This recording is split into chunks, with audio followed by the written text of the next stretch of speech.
اطالوی ماہرین نے خیبر پختونخوا کے محکمہ آثار قدیمہ کے اشتراک سے سوات ٹیکسلا مزید 8 تاریخی مقامات دریافت کر لیے ہیں۔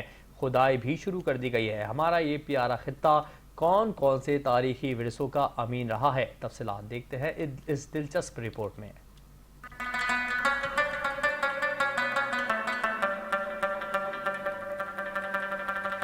1955 سے خیبر پختونخوا میں قدیم تہذیبوں اور آثار کی کھوج میں مصروف اطالوی ماہرین نے ایک اور سنگ میل عبور کر لیا۔ محکمہ آثار قدیمہ کے تعاون سے بریکوٹ، گنبد، بلوکلے، ملاکنڈ، مردان اور ٹیکسلا سمیت مختلف مقامات پر کھدائی کا 3 سالہ منصوبہ شروع کر دیا گیا۔ منصوبے کے تحت 400 سے زائد مقامی افراد کو نہ صرف روزگار دیا جائے گا بلکہ آثار کی تلاش، کھدائی اور ان کو محفوظ بنانے کی تربیت بھی دی جا رہی ہے۔ ڈائریکٹر اطالوی آرکیالوجیکل مشن کے مطابق بریکوٹ بازیرا میں کھدائی کے دوران اہم دریافت سامنے آئی ہے۔ 1200 سال پرانے چھوٹے مندر کے آثار ملے جو اس خطے کی تہذیبی تسلسل کا نایاب ثبوت ہے۔ یہ مقام قدیم ترین ادوار سے لے کر مسلم دور تک آباد رہا ہے۔ اب وہاں جو آثار نظر آتے ہیں ان میں غزنوی دور کا ایک قلعہ شامل ہے۔ اس سے پہلے وہاں شاہی سلطنت کے زمانے کا ایک ہندو مندر موجود تھا۔ اس سال مندر کے ارد گرد دریائے سوات کی سمت ایک وسیع بفر زون قائم کرنے کے لیے کھدائی کا دائرہ تھوڑا بڑھایا گیا۔ اس توسیع کھدائی کے دوران ایک چھوٹا مندر مزید دریافت ہوا ہے۔ خیبر پختونخوا میں اطالوی ماہرین اب تک 50 سے زائد تاریخی مقامات دریافت کر چکے ہیں۔